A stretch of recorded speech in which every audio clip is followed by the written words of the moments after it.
আমাদের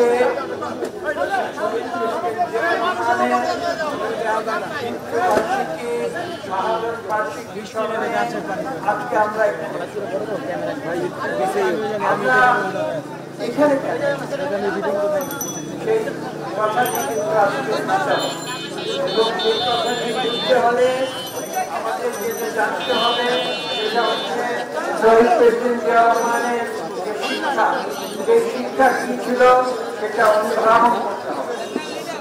আমি ছোট্ট শহীদ প্রেসিডেন্ট জিয়া রহমানের যে নাম বাংলাদেশের তৃণমূলের মানুষ, রামগঞ্জের মানুষ ভালোবেসে দিয়েছিল, সেই নামটি ছিল রাখার রাজা।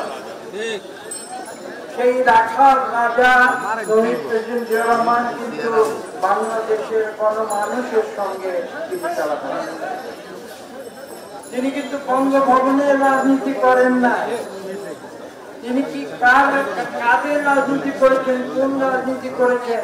তারা গ্রামে গঞ্জে গিয়ে তিনি কোদাল হাতে মাটি কেটে তিনি খাল খনন করে বাংলাদেশের তৃণমূল মানুষের জন্য রাজনীতি করছেন।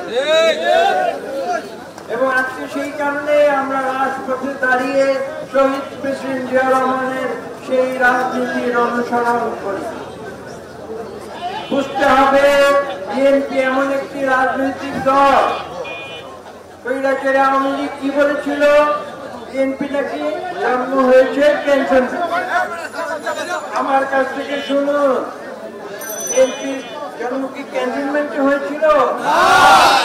আমার কথা শুনুন, আওয়ামী লীগের কথা যদি সত্য হতো তাহলে বিএনপি যদি ক্যান্টনমেন্টে জন্ম হতো তাহলে আওয়ামী লীগ কেন গণতন্ত্রকে একদলীয় পাঠশালে পরিণত করেছিল? আওয়ামী লীগের জন্ম তো ক্যান্টনমেন্টে হয় নাই।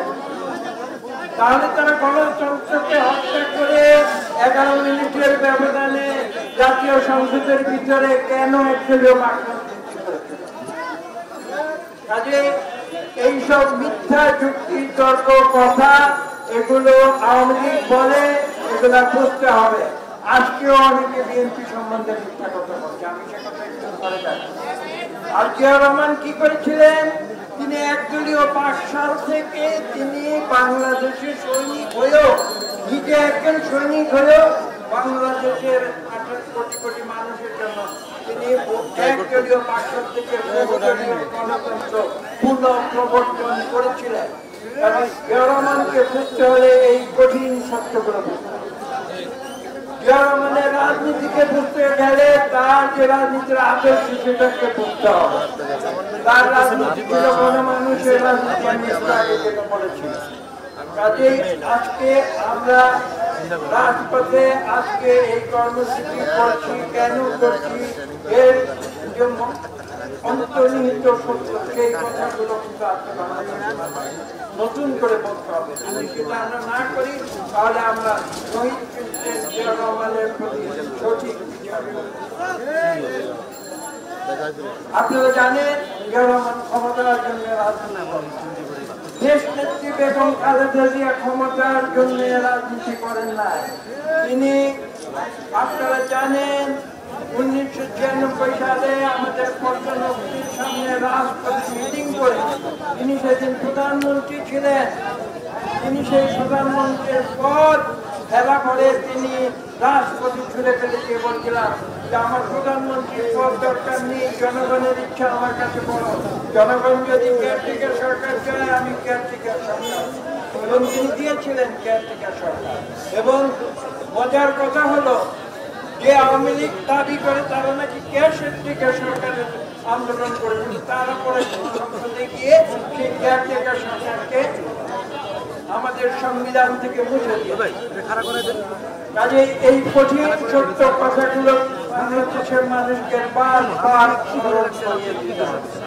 বিগত 15 বছর আওয়ামী লীগের স্বৈরাচারী শাসনে আজকে এখানে যারা বিএনপি আছেন কার উপরে জুলুম হয় নাই?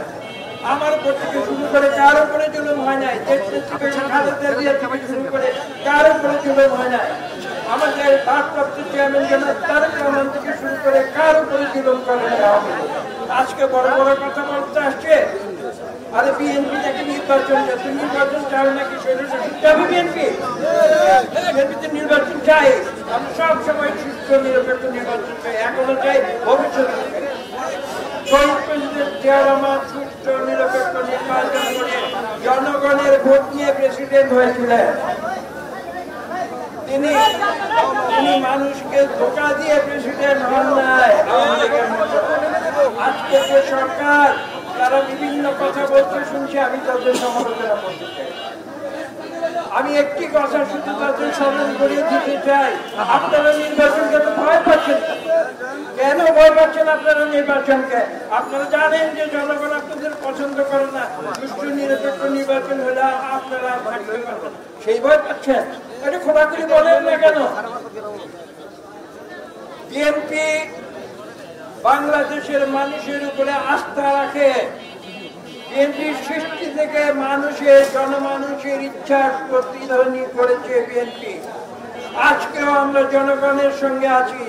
জনগণ যদি আমাদের ভোট দেয়, ইনশাআল্লাহ আমরা এই দেশকে সঠিকভাবে আমরা পরিচালিত করব। আমরা এই দেশে সংস্কার করব।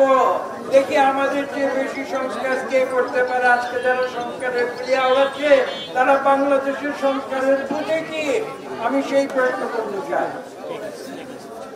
আজকে আপনাদের মনে রাখতে হবে যে জনগণ সকল শক্তির উৎস, যে কথা আজকে তার শাহাদাত বার্ষিকীতে আমরা সেই কথা স্মরণ করে আমরা মানুষের সেবায় আমরা আত্মদান, নিজেদের আমাদের জীবন এবং রাজনীতি জনগণের সেবায় আমরা আত্মদান করে যাব। আসুন আজকে এই শাহাদাত বার্ষিকীতে আমরা সেই শপথ গ্রহণ করি। সকল